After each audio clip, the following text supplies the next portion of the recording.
on rentre pas chez nous. On va finir content. Je veux qu'on fasse la fête ce soir. Je veux que tout le monde là, aujourd'hui, on soit mort sur le terrain. Victoire, aujourd'hui on va les tuer aujourd'hui.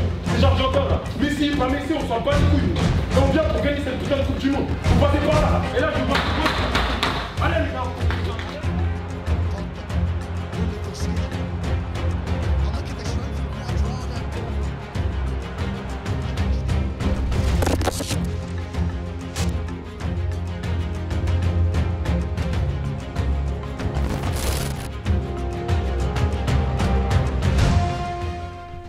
Paul Pogba, plus qu'un milieu de terrain, il est l'incarnation de la créativité. Ses passes millimétrées, ses frappes lointaines surpuissantes et sa technique raffinée comblée à son leadership ont ébloui les plus grandes scènes du football mondial. De ses débuts éclatants à son rôle clé dans la victoire des Bleus en 2018, Pogba a toujours été un joueur à part. Mais son talent n'a pas suffi à le protéger des turbulences. Aujourd'hui, alors qu'il prépare son retour, l'heure est venue de revenir sur le génie de la pioche.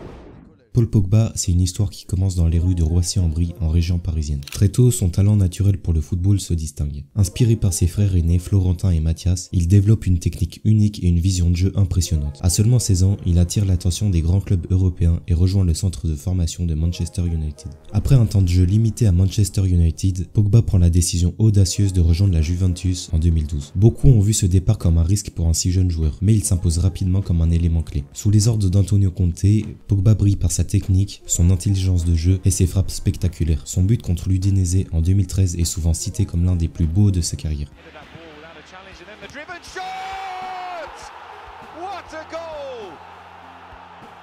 Avec la Juve, il remporte 4 titres consécutifs en Serie A, confirmant son statut de jeune prodige. En 2016, Pogba retourne à Manchester United pour un montant record de 105 millions d'euros, devenant le joueur le plus cher de l'histoire à l'époque.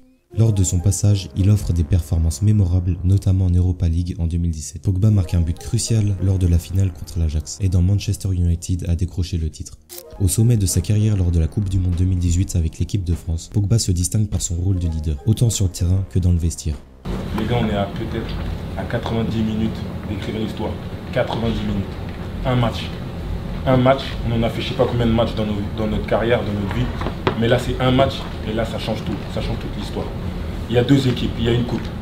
Eux, c'est pareil, ils ont envie. On a perdu une finale. On sait, on l'a encore ici. On l'a encore là, on l'a encore dans la tête. Aujourd'hui, on ne va pas laisser une autre équipe prendre ce qu'il y a à nous. Et je veux que ce soir, on soit dans la mémoire de tous les Français qui sont en train de regarder. Leurs enfants, leurs petits-enfants et leurs petits-enfants encore. Aujourd'hui, il y a 90 minutes pour rentrer dans l'histoire. À vie, les gars. Donc maintenant, je vous regarde, je ne veux pas crier. Je veux qu'on rentre sur le terrain, des guerriers, des leaders et tous. Après, je veux voir des larmes de joie. Pas des larmes de tristesse, des larmes de joie sur le terrain, en train de s'embrasser, les gars. Ok ? Il inscrit un but décisif durant cette finale. Ce but scelle la victoire des Bleus et offre à Pogba un statut de légende nationale. Malgré son immense talent et ses succès, Paul Pogba a traversé des périodes sombres qui ont marqué sa carrière. Entre 2021 et 2023, Pogba est souvent blessé, ce qui l'empêche de retrouver sa meilleure forme, que ce soit avec Manchester United ou lors de son passage à la Juventus. Il subit également des critiques médiatiques et des doutes sur son engagement, ce qui pèse lourd sur son moral. À cela s'ajoute une affaire familiale très médiatisée en 2022, impliquant son frère Mathias, qui l'accuse dans une série de vidéos choquantes. Salut à tous, ici Mathias Pogba. Je vous fais l'annonce que bientôt je vais faire de grandes révélations à propos de mon frère Paul Pogba et de Rafaela Pimenta, son avocate, son amie, sa confidente. En septembre 2022, un coup de tonnerre frappe le monde du football. Pogba est suspendu provisoirement après avoir été contrôlé positif à une substance interdite, la testostérone. Ce scandale choque les fans et ternit l'image d'un joueur jusque-là reconnu pour son charisme et sa créativité sur le terrain. Malgré tout, Pogba garde le silence et travaille en coulisses pour se remettre en forme.